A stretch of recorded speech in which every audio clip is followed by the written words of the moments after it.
اعوذ باللہ من الشیطان الرجیم بسم اللہ الرحمن الرحیم السلام علیکم ورحمۃ اللہ وبرکاتہ۔ میں امید کرتی ہوں میرے تمام اہل ایمان ساتھی صحت کی، ایمان کی اور عافیت کی بہترین حالت میں ہوں گے، اور ہم ہر روز جو عمل کے لیے موتی چنتے ہیں آپ سب ضرور ان پر عمل کر رہے ہوں گے۔ تو چلیے آج ایک نیا دن ہے، رسول اللہ کی محبت میں کچھ قدم اور آگے بڑھتے ہیں، کچھ اور جاننے کی آج کوشش کرتے ہیں۔ آج کی جو ہماری ٹاک ہے وہ کل والی سنت سے ریلیٹ ہے۔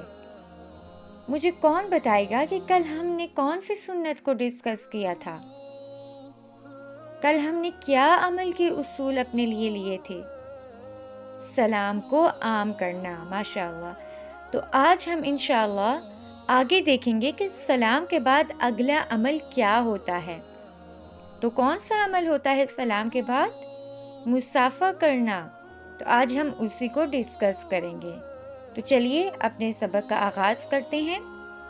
سب سے پہلے جان لیجئے کہ مصافحہ کہتے کس کو ہیں۔ ہاتھ ملانے کو مصافحہ کہتے ہیں، اور سلام کے بعد محبت اور مسرت یا عقیدت کے اظہار کے لیے مصافحہ کرنا بھی سنت ہے۔ رسول اللہ خود بھی مصافحہ فرماتے، اور صحابہ کرام بھی آپس میں ایک دوسرے سے محبت کے اظہار کے لیے مصافحہ کرتے۔ حضرت حذیفہ بن یمان کہتے ہیں کہ رسول اللہ نے ارشاد فرمایا، جب دو مومن ملتے ہیں اور سلام کے بعد مصافحہ کے لیے ایک دوسرے کا ہاتھ اپنے ہاتھ میں لیتے ہیں تو دونوں کے گناہ اس طرح جھڑ جاتے ہیں جس طرح درخت سے سوکھے پتے۔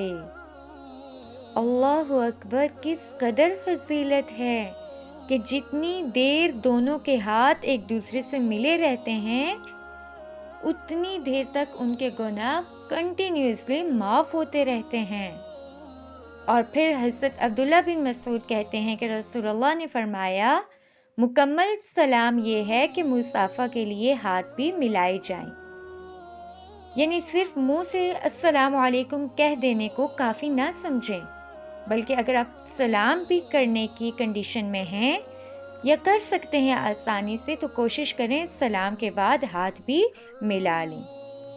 اور اگر ہم صحابہ کرام کے طرز عمل کو دیکھیں تو معلوم ہوتا ہے، جیسا کہ حضرت قتادہ نے حضرت انس سے دریافت کیا، کیا صحابہ میں مصافحہ کرنے کا رواج تھا؟ تو حضرت انس نے جواب دیا، جی ہاں تھا۔ تو اس سے کیا معلوم ہوا کہ صحابہ کرام بھی آپس میں مصافحہ کرتے تھے۔ اور میرے پیارے ساتھیوں، یاد رکھیے گا کہ مصافحہ سے پہلے سلام کرنا چاہیے، اور مصافحہ نہ صرف ملتے وقت بلکہ رخصت ہوتے وقت بھی مصافحہ کرنا سنت ہے۔ تو کسی سے ملیں یا کسی سے جدا ہوں، دونوں وقت میں مصافحہ کیا جا سکتا ہے۔ اور پھر اسی طرح معانقہ کرنا بھی سنت ہے۔ معانقہ کس کو کہتے ہیں؟ گلے لگانا۔ اللہ اکبر۔ حضرت زید بن حارثہ جب مدینہ آئے تو رسول اللہ کے ہاں پہنچ کر دروازہ کھٹکھٹایا۔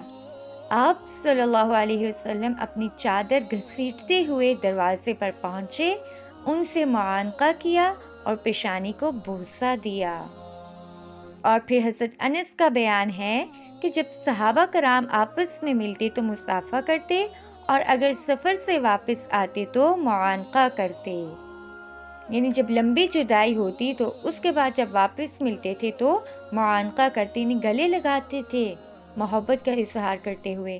اور جب چھوٹی سی جدائی ہو، تھوڑی تھوڑی جدائیاں ہوں، تو اس کے بعد جب ملتے تھے تو پھر کیا کرتے تھے؟ سلام کرتے تھے اور مصافحہ کرتے تھے۔ تو آج ہم انشاءاللہ اسی سنت کو زندہ کریں گے۔ آج کے ہمارے اصول کیا ہیں کہ ہم نے سلام کے ساتھ ساتھ مصافحہ بھی کرنا ہے، اور اگر کوئی ہمارا ساتھی، ہمارے رشتہ دار یا کوئی بھی ہم سے جڑا بندہ دور سے آیا ہے، کچھ دنوں کے بعد ملا ہے، تو ہم نے معانقہ بھی کرنا ہے۔ جزاک اللہ خیراً کثیرا۔ السلام علیکم۔